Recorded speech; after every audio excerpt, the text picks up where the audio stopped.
반갑습니다. 무량투브입니다. 구독과 좋아요 버튼 끝까지 시청 부탁드리겠습니다. 오늘 제목은 이렇습니다. 이낙연 비서 타살? 이낙연 비서께서 자살이 아니라는 것을 제가 한번 말해 보겠습니다. 먼저 이경호 비서실장님의 명복을 빕니다. 안타까운 마음을 감출 수가 없습니다. 명복을 빕니다. 저는 자살이 아니라고 생각을 합니다. 대단히 죄송하지만. 조목조목 한번 따져보겠습니다. 왜 자살이 아닌가에 대해서. 첫 번째, 언론에서는 이렇게 이야기하죠. 사건의 축소를 위해서, 사건의 은폐를 위해서 자살을 했다라고 이야기를 합니다. 과연 그럴까요? 근데 결과는 어찌 됐는가 하면 그분이 그분이 극단의 선택을 함으로써 사건이 더 커졌습니다. 사건이 주군의 죄를 덮으려고 자살했다고 하는데, 지금 현재 이경호 비서실장님이 돌아가시면 이낙연 대표에게 도움이 되나요? 죽기 전에 우리는 그가 복사기를 공짜로 옵티머스로부터 대여받았다는 잡사건, 46만원짜리 잡사건이었습니다. 그런데 그분이 돌아가시고 난 후 어떻게 되었습니까? 사람이 죽을 정도이다 라고 우리는 생각이 됐고요. 적어도 수십억 사건이 아닌가 하는 여론이 형성되고 말았습니다. 이래도 죽으면 사건이 무마됩니까?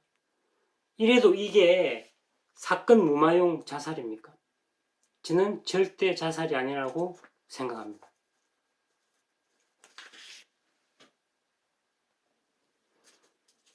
첫 번째 이유를 이야기했고요. 두 번째, 이낙연을 보호하기 위해서 죽었다. 일본하고 비슷한 맥락인데요. 이낙연 의장을 보호하기 위해서 죽었다. 이런 논리를 펴니다, 언론이. 그럼 저는 이렇게 생각합니다. 주군이라고 표현해서 미안합니다. 그냥 문학적인 표현입니다. 주군을 보호하기 위해서 죽으면 안 됩니다. 끝까지 방어막이 되어야 합니다. 관우가 유비를 위해서 극단적 선택을 합니까? 자살합니까? 끝까지 책임지는 것이 주군과 아랫사람에 대한 도리입니다. 절대 저는 극단적 선택이 아니라고 합니다. 제가 왜 주군과 부하라는 표현을 썼는가 하면 두 분이 굉장히 친했다 하더라고요. 오래되고. 그래서 이런 표현을 썼습니다. 죄송합니다. 그래서 저는 이낙연을 보호하기 위해서 극단적 선택을 했다는 표현을 믿지 않습니다. 저는 자살이 아니라고 생각합니다. 세 번째는 아주 실질적인 이야기인데, 실제로 그 복사기 대여비 46만원, 그 다음에 사무실 집비 임대료 1000만원, 실제로 이것 때문에 자살해 죽었다 라고 말하는 사람이 있습니다. 말이 안 됩니다. 대여비 46만원은 확정된, 거의 죄로 확정된 것 같고요. 1000만원은 조사 중이라고 알고 있습니다. 그것 때문에 사람이 죽지는 않습니다. 말이 안 됩니다.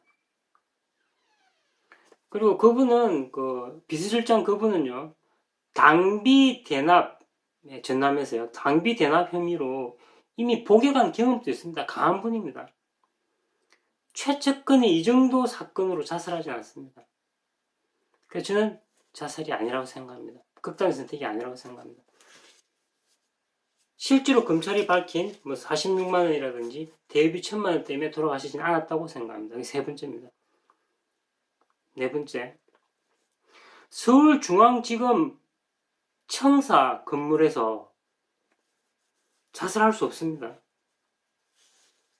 좀 정확하게 말하면 서울지법 건물에서 사람이 죽을 수는 없습니다.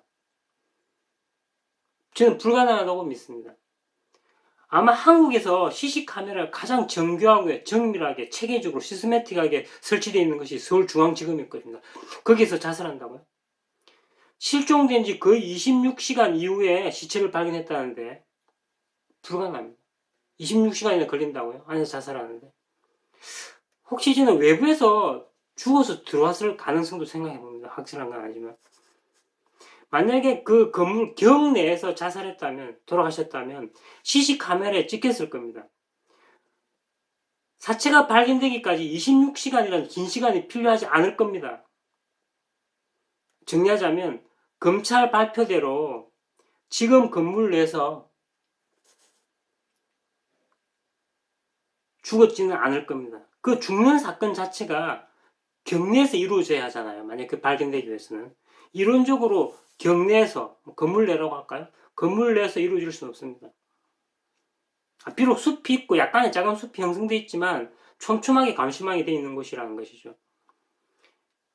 그래서 다른 어딘가에서 죽어서 반입될 수 있다는 가능성이 저는 있다고 생각합니다. 왜 그러냐? 검찰 발표대로 한강날이 둔치 계좌 추적을 했다고 하잖아요. 근데 결국은 경내에서 발견됐잖아요. CC카메라로 쉽게 발견할 수 있는 것이잖아요. 근데 왜 한강대를 조사했을까? 이상하잖아요.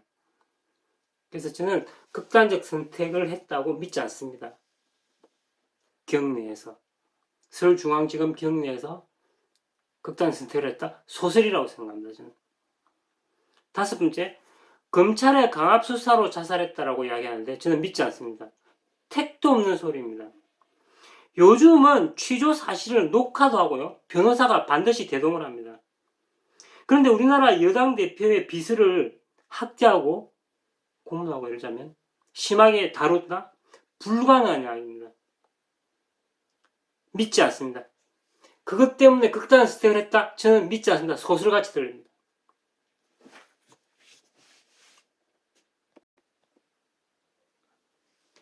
여섯 번째, 여러분, 사람이 극단적 선택을 하려면 유서를 남깁니다. 특히 한 집안의 가장이라면 그렇지요. 유서가 있은 것처럼 이야기인데 미안하다고 말을 했다고 하는데 그건 유서가 아닙니다. 저는 그게 꿈에 부인한테 그 비서관님께서 부인한테 마지막 통화할 때 미안하다라고 말을 했다고 해요. 이상하잖아요. 꿈이는 말같이 들리잖아요. 유서가 없습니다. 공식적인 발표는. 그래서 저는 극단의 선택이 아니라고 믿는 거죠. 제가 좀 억지입니까?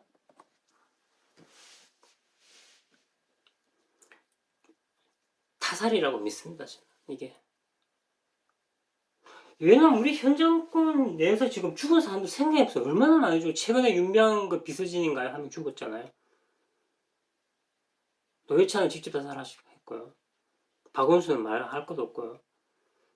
너무너무 많을 겁니다. 그 리스트가. 그게 다 자살이라고요. 그게 다 극단의 선택이라고요. 지금 이낙연 그 비서 이경호 비서실장님이 자살할 이유는 없다고 생각합니다. 아주 강한 분이라고 생각합니다. 심지어 복역까지 하신 분인데 왜 자살합니까? 그래서 저는 오늘 이낙연 비서께서 타살되었을 가능성이 있다라고 생각합니다. 다시 한번 고인의 명복을 빕니다. 마지막으로 극단적 선택이 아니라는 주장을 제가 5가지를 다시 이야기해 볼게요. 1번, 죽음으로써 사건이 축소된 것이 아니라 사건이 더 커졌습니다. 그래서 극단적 선택이 아닙니다. 두 번째, 이낙연을 보호하기 위해서 죽었다? 두 사람은 그런 관계가 아닙니다. 죽음으로써 보호하는 게 아니라 살아서 끝까지 보호하는 관계였습니다. 그래서 잘못된 것이고요. 세 번째, 대여비 46만원, 사무실 집 임대료 1000만원 등 그런 사소한 액수 때문에 실제로 죽은 것은 아니라고 믿습니다.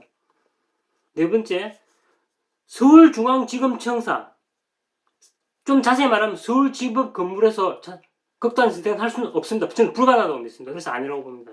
극단적 선택이 아니라고 봅니다. 다섯 번째, 검찰의 강압수사로 극단적 선택을 했다? 믿지 않습니다. 소설같이 들립니다.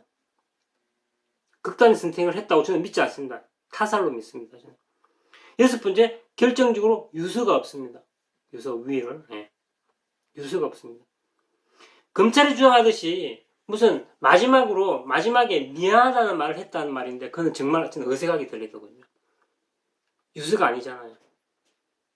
자, 최종 정리하면 이낙연 대표의 비서는 극단적 선택을 한 것이 아니라 타살됐을 가능성이 있다라고 저는 주장합니다. 예, 무량투부였고요. 구독과 좋아요 버튼 끝까지 시청 부탁드리겠습니다. 감사합니다. 마지막으로 고인의 명복을 빕니다.